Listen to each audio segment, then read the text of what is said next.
Hello students, कैसे हो आप सब। उम्मीद करता हूँ बेहतर होंगे। तो आइए इलेक्ट्रोकेमिस्ट्री की कहानी को और आगे बढ़ाते हैं। हम लोगों ने इसके पहले वाले वीडियो में लॉर्ड सेतु साल्ट ब्रिज क्या है, उसके क्या फंक्शन है, इसके बारे में पढ़ा। उस वीडियो के अंत में, मतलब लेक्चर नंबर 3, उसके अंत में हमने आपसे क्वेश्चन किया था कि क्या होगा यदि साल्ट ब्रिज का उपयोग न किया जाए। तो उसका बड़ा सिंपल सा, सरल सा एक लाइन में जवाब दे सकते हैं कि अगर साल्ट ब्रिज का उपयोग न किया जाए तो जो विद्युत का प्रवाह है वो स्टप हो जाएगा, क्योंकि साल्ट ब्रिज जो है विद्युत के प्रवाह के लिए जो उदासीनता बनाए रखता आयनों का, वो आयनों की उदासीनता नहीं रहेगी और इस प्रकार से जो विद्युत का प्रवाह निर्बाध चलते रहता है वो नहीं चलेगा यदि साल्ट ब्रिज का उपयोग न किया जाए। तो आज एक और बहुत छोटा सा टॉपिक का नाम है रिप्रेजेंटेशन ऑफ इलेक्ट्रोकेमिकल सेल। जो वैद्युत रासायनिक सेल है उसका निरूपण।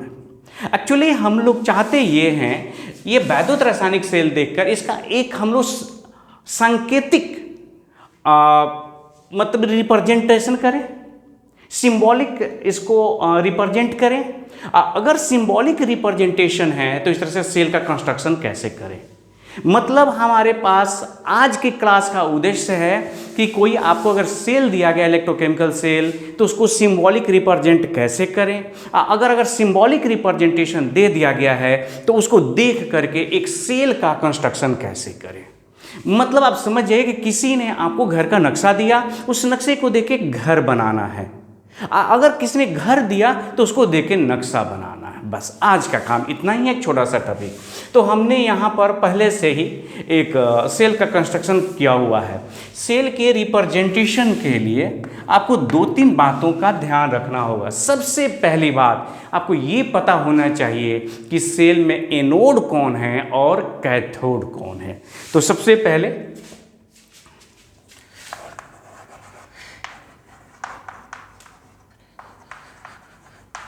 सेल रिप्रेजेंटेशन के लिए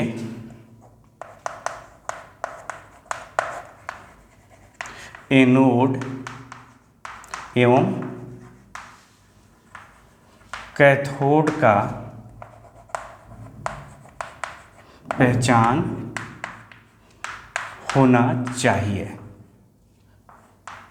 हम आपको पिछले 2 क्लास से एनोड और कैथोड की ही पहचान बता रहे हैं। एक बार फिर से उसके बारे में, चूंकि उसके यहाँ पर ज़रूरत है। आप याद रखिएगा, इस सेल में जो बाएं हैं वो एनोड है और जो दाएं रहेगा वो कैथोड होगा। यह हमेशा याद रखिएगा। लेफ्ट साइड में एनोड, लेफ्ट हैंड साइड में, और राइट हैंड साइड में कैथोड होता है। तो आप लिख सकते हैं सेल, इलेक्ट्रोकेमिकल सेल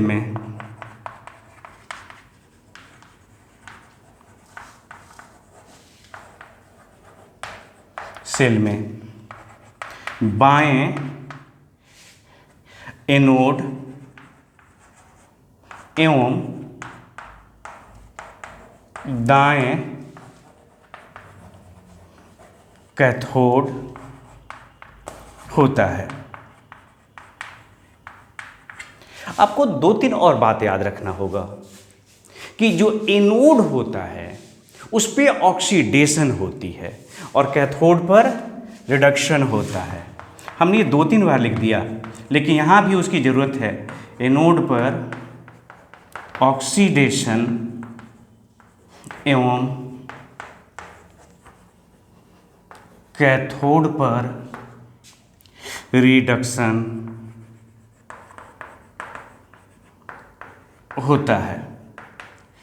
इसका मतलब कि अगर हमको पता लगाना हो कि एनोड कौन है तो जिस इलेक्ट्रोड पे ऑक्सीडेशन हो रहा है वो एनोड है और जिस पे रिडक्शन हुआ कैथोड है। अब आइए एक और बात है, एनोड जो होता है वो नेगेटिवली चार्ज होता है और कैथोड जो होता है विलियन के रेस्पेक्ट में पॉजिटिवली चार्ज होता है। एनोड नेगेटिवली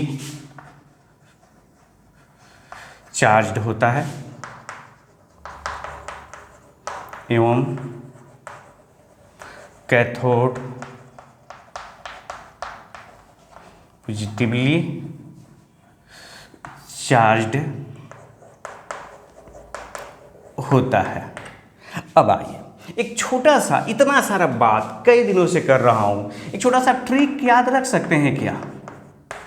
छोटा सा ट्रिक है, आप लोन शब्द याद रखिए, बस काम हो गया आपका। लोन शब्द में एल का मतलब आप लगाइएगा लेफ्ट, बाएं,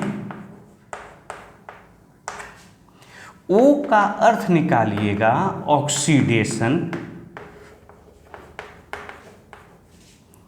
ए का अर्थ एनोड और एन का मतलब नेगेटिव। मतलब ये हुआ कि जो लेफ्ट में होगा वो एनोड होगा, उस पर ऑक्सीडेशन होगा और वो नेगेटिवली चार्ज्ड होगा, सॉरी नेगेटिव। तो आप समझ गए कि जो लेफ्ट में है वो एनोड है, उस पर ऑक्सीडेशन होगा और वो नेगेटिवली चार्ज्ड होगा। अब हम लोग देखना चाहते हैं कि सेल को रिप्रेजेंट कैसे करते हैं।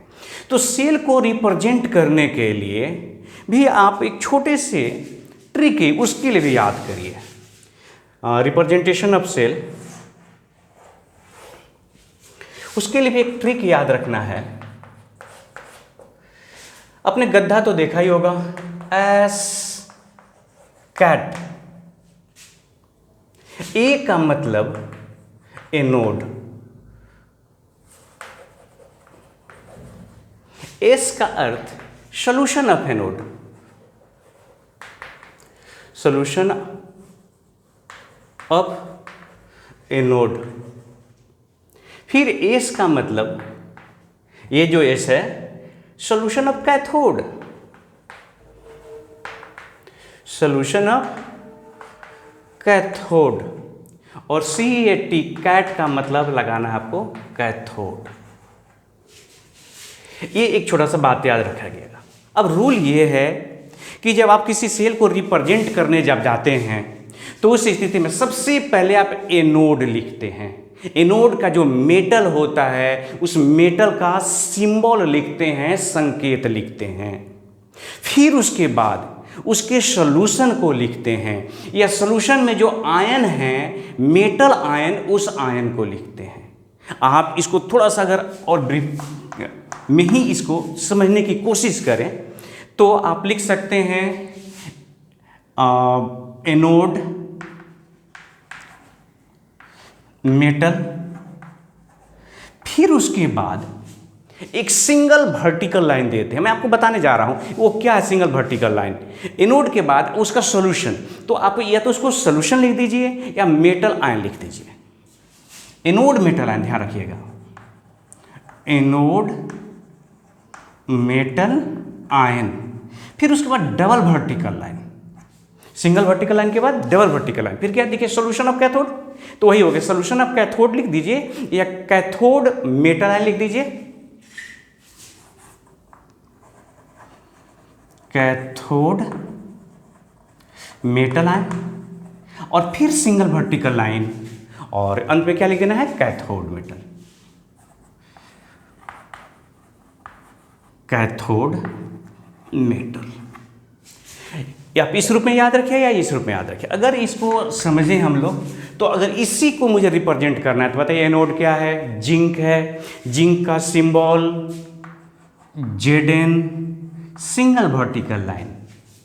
उसके बाद इसमें ZnSO4 लिख दीजिए, अथवा इसकी केवल आयन लिख दीजिए। तो आयन लिख देंगे तो क्या हो जाएगा, Zn प्लस प्लस AQ लिख दीजिए। अब चाहे तो यहाँ S लिख सकते हैं, सॉलिड है ये।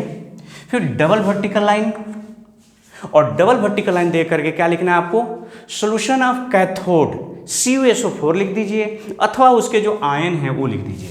तो आयन क्या है, Cu plus plus AQ, single vertical line cathode मतलब Cu, बस यही है आपका रिप्रेजेंटेशन। अब आपके दिमाग में एक बात चल रहा होगा कि single vertical line, double vertical line ये क्या सूचित करता है। तो सिंगल वर्टिकल लाइन जो है एनोड और उसमें जो सोल्यूशन है उसके बीच का जो बाउंड्री है उसको डिनोट करता है। इसका मतलब देखिए इसमें क्या है, सबसे पहले एनोड, एनोड के बाद यहां पर देखिए ध्यान दीजिए, ये एनोड हो गया, एनोड के बाद सोल्यूशन, सोल्यूशन के बाद क्या है ये, बोलिए साल्ट ब्रिज, साल्ट ब्रिज के बाद फिर यहाँ साल्ट ब्रिज खत्म हो गया, फिर देखिए सोल्यूशन, फिर एनोड। तो ये जो है एनोड और ये साल्ट ब्रिज के बीच में, ये जो एनोड और जो सोल्यूशन है उसके बीच की जो बाउंड्री है वो सिंगल वर्टिकल लाइन से। तो आप कह सकते हैं कि single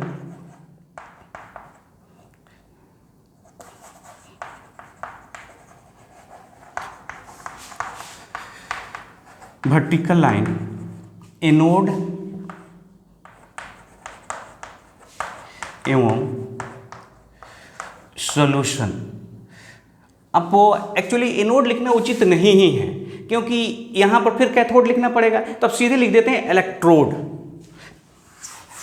single vertical line electrode एवं सॉल्यूशन के बीच की बाउंड्री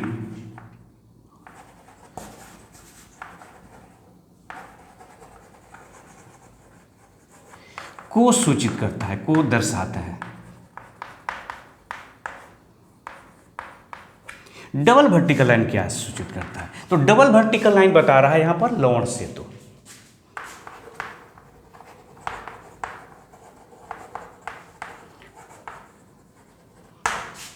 लाइन साल्ट ब्रिज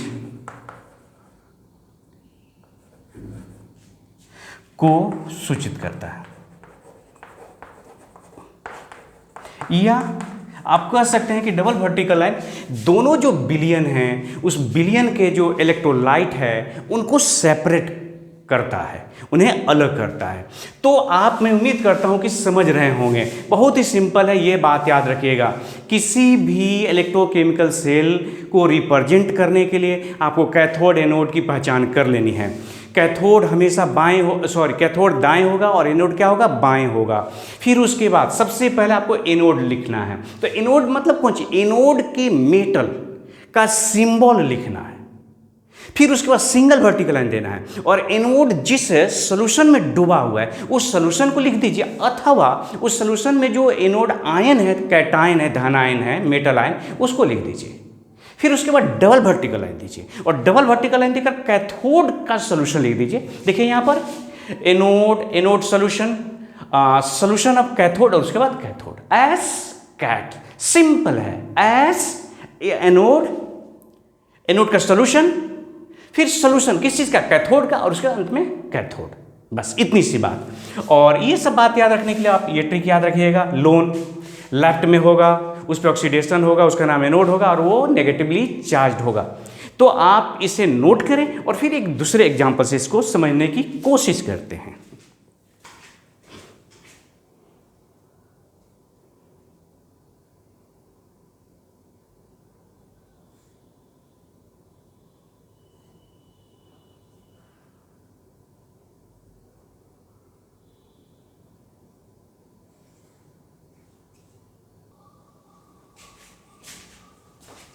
तो आइए स्टूडेंट्स, एक क्वेश्चन दिया गया, इसे हल करते हैं। क्वेश्चन दिया है Cu plus Ag 2Ag plus तिरके निशान है Cu प्लस प्लस 2Ag। इससे आपको बनाना है एक, ये रेडॉक्स रिएक्शन है, इसे सेल निरूपण करना है। तो सेल निरूपण करने के लिए आप जानते हैं, सबसे पहले देखिए Cu सॉलिड है, 2Ag प्लस और Cu प्लस प्लस Aq2Ag। आपको सबसे पहले पता लगाना होगा कि इसमें एनोड कौन है और कैथोड कौन है। तो एनोड पर ऑक्सीडेशन होगा, तो देखिए यहाँ पर Cu प्लस, आप बताइए ये Cu से Cu प्लस प्लस हुआ, इसने इलेक्ट्रॉन का त्याग किया है कि ग्रहण किया है? त्याग किया है। इसको आप ऐसे समझ सकते हैं, Cu से हो गया Cu प्लस प्लस, तो 2 इलेक्ट्रॉन त्याग ही ना किया हुआ है। तो अगर इसने त्याग किया मैंने लॉस ऑफ इलेक्ट्रॉन, तो याद करिए पहले वाला क्लास बेसिक में लियो, जो इलेक्ट्रॉन का त्याग करेगा ऑक्सीडेशन। अगर ऑक्सीडेशन हो गया तो एनोड है। इसका मतलब हुआ कि ये एनोड है, यहाँ पर ऑक्सीडेशन हो रहा है और आप कहेंगे कि ये एनोड है। अब आइए, तो जाहिर से कि एक एनोड हो गया तो दूसरा कैथोड होगा ही होगा। यहाँ पर देखिए, इसको आप ऐसे समझिए कि ये Ag था और इधर Ag हो गया, तो निश्चित रूप से एक इलेक्ट्रॉन ग्रहण किया होगा तब न जाके हुआ होगा। तो ये जो है रिडक्शन हो रहा है, और रिडक्शन होने का मतलब ये क्या है? कैथोड है। तो हो गया, सिंपल सा है। क्या लिखना है याद करो, आपके पास क्या ट्रिक है? एस कैट एनोड, सबसे पहले एनोड, तो एनोड का सिंबल है Cu, सिंगल वर्टिकल लाइन दे देना है, और फिर उस एनोड का सॉल्यूशन, तो एनोड के सॉल्यूशन के रूप में ये है आपका Cu प्लस प्लस, आप चाहे तो यहाँ Aq लिख दीजिए, डबल वर्टिकल लाइन देना है ना। फिर सॉल्यूशन किसका? कैथोड का। तो कैथोड हमारे लिए ये सॉल्यूशन है कि ये तो मेटल है ना, सॉल्यूशन तो यहाँ है, तो हो गया आपका Ag प्लस, इसमें ये जो बैलेंसिंग है उसको नहीं लिखा जाता, और फिर सिंगल वर्टिकल लाइन देकर Ag। आप चाहे तो यहाँ पर कॉन्सेंट्रेशन जो रहता है वो लिखा जाता है। तो ये हो गया आपका। अब ये दूसरा एक क्वेश्चन नंबर 2 है यहाँ, क्वेश्चन 2, और क्वेश्चन 2 ये है कि ये सेल रिप्रेजेंटेशन दे दिया गया है, और इसे कहा जा रहा है कि आप एक सेल बनाइए, पूरा एक सेल डायग्राम बनाइए। तो बहुत सिंपल है, अब जानते हैं ये होगा एनोड, ये लेफ्ट है ना, तो बाएं है, तो बाएं वाला क्या है? एनोड है, और ये क्या है? तब ये दाएं हुआ, तो दाएं हुआ तो क्या? ये कैथोड है। तो अब बना दीजिए, कुछ ज़्यादा इसमें दिमाग नहीं लगाना है, बहुत सिंपल है। एनोड, तो एनोड मेटल क्या है यहाँ पर? Fe,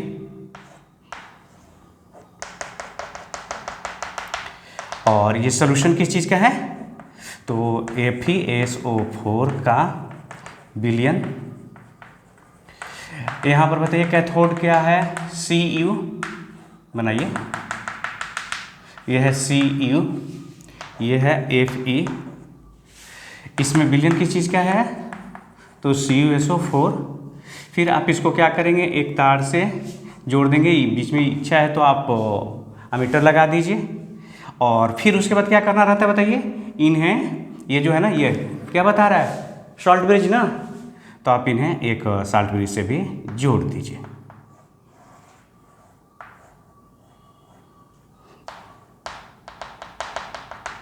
ये सॉल्ट ब्रिज हो गया, बस हो गया। कितना सिंपल है ना। आप इस तरह के क्वेश्चन के प्रैक्टिस करेंगे, बहुत इंपॉर्टेंट है, आप इसे नोट करें, और फिर एक एनसीईआरटी का छोटा सा सवाल बनाते हैं।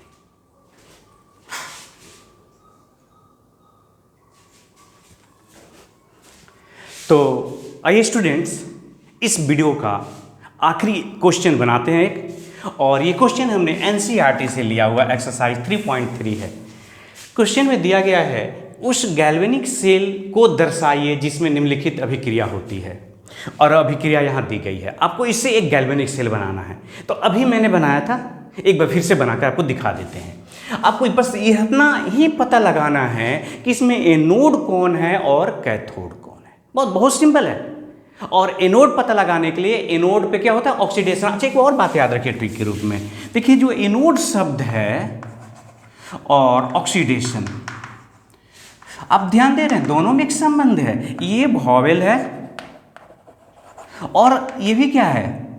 वॉवेल है। दोनों जो है वॉवेल से, एनोड ऑक्सीडेशन। आप ध्यान दे रहे हैं ना? तो मेरे कहने का मतलब किसी तरह से याद रखो कि एनोड पर क्या होता है, ऑक्सीडेशन होता है। ऑक्सीडेशन का मतलब इलेक्ट्रॉन का त्याग, लॉस ऑफ इलेक्ट्रॉन। भाई तो बहुत सिंपल है, देखो Zn है और उस पर जाकर Zn++ हुआ। क्या लगता है तुम्हें, इसने इलेक्ट्रॉन का त्याग किया है? बताओ, या इसने क्या किया है, हुआ एक्सेप्ट किया हुआ है?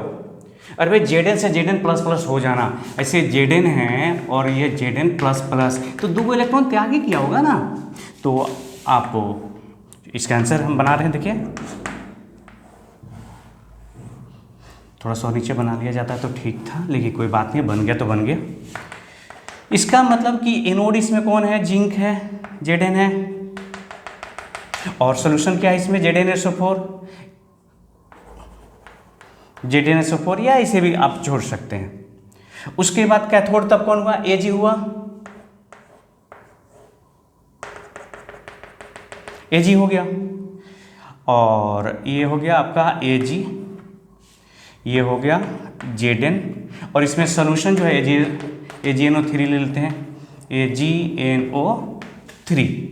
अब आपको क्या करना होता है बताइए, इसे जोड़ देना होता है एक वायर से, बीच में आप संभव हो सके तो एक अमीटर लगा दीजिए, फिर उसके बाद एक शार्ट ब्रिज। तो जो यहाँ पर जो मुख्य बात था, हमें ये पता लगाना कि इसमें से एनोड कौन है और इसमें कैथोड कौन है, बस इतनी सी बात थी ना। अब आप जानते हैं यहाँ पर कि ये हो गया आपका ये एनोड हुआ और ये कैथोड हुआ। अब बताइए कि सबसे पहला कौन सा, अब एक उसके बाद क्वेश्चन है यहाँ पर मैं एक एक करके आंसर कर रहा हूँ तीनों क्वेश्चन का। पहला क्वेश्चन, कौन सा इलेक्ट्रोड ऋणात्मक आवेशित होगा, बोलिए, लोन, याद आया, लेफ्ट, ऑक्सीडेशन, एनोड, नेगेटिव, यही बात मैंने बताया ना। तो इसमें लेफ्ट में कौन है, जिंक इलेक्ट्रोड, तो इसका आंसर हो गया Zn electrode, Zn electrode. First का आंसर क्या हो गया, Zn इलेक्ट्रोड। उसके बाद आइए, सेल में विद्युत धारा के प्रवाह के वाहक कौन से हैं, मतलब किधर से विद्युत धारा कहाँ जाएगी। तो आप सबको पता है कि ये जो होता है, इसीलिए तो नेगेटिव होता है ना, इलेक्ट्रॉन की डेंसिटी ज़्यादा होती है, इधर इलेक्ट्रॉन त्यागते हैं तो इलेक्ट्रॉन जाते हैं इधर। और बहुत पहले से, बहुत जब छोटे छोटे थे बचपन में, तब आपने पढ़ा कि जिस दिशा में इलेक्ट्रॉन मूव करता है उसके ठीक उल्टी दिशा में माना जाता है कि विद्युत धारा का प्रवाह हो रहा है। ये कन्वेंशन है। तो इलेक्ट्रॉन का प्रवाह अगर क्वेश्चन होता तो लिख देते जिंक इलेक्ट्रोड से सिल्वर इलेक्ट्रोड की तरफ, लेकिन यहां तो पूछा गया करंट, तो करंट लिखेंगे सिल्वर इलेक्ट्रोड से जिंक इलेक्ट्रोड की तरफ। तो दूसरा का आंसर होगा Ag इलेक्ट्रोड से। अच्छा ध्यान रखिए, इसको हम लोग बाहरी परिपथ बोलते हैं, आउटर सर्किट है ये, और इसको क्या कहते हैं हम लोग, इनर सर्किट। तो Ag इलेक्ट्रोड से Zn इलेक्ट्रोड की ओर विद्युत धारा का प्रवाह होगा। और ये तीसरा, प्रत्येक इलेक्ट्रोड पर होने वाले अभिक्रिया लिखना है। तो ये प्रत्येक इलेक्ट्रोड पे ना इसको हम लोग कहते हैं अर्ध अभिक्रिया, हाफ रिएक्शन कहते हैं। तो आप लिख लीजिए Zn कैसे हो रहा है, तो ऑक्सीडेशन हो रहा है, Zn पे प्लस 2 इलेक्ट्रॉन, और ये इसको कह सकते हैं एट एनोड। कैथोड पर क्या होगा बोलिए, तो Ag होगा, Ag प्लस से बदल जाएगा किस में, Ag में, और यहाँ पर एक इलेक्ट्रॉन एक्सेप्ट करेगा, और ये हो गया एट अ कैथोड। मैं उम्मीद करता हूँ कि आप समझ रहे होंगे। 3 क्वेश्चन हैं और एक ये सेल रिप्रेजेंट करना था, बेहद आसान था।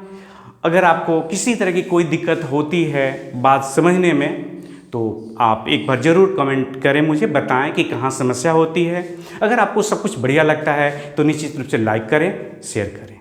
जय हिंद, जय भारत, अपना ख्याल रखिए। फिर मिलते हैं एक नए वीडियो के साथ नेक्स्ट क्लास में।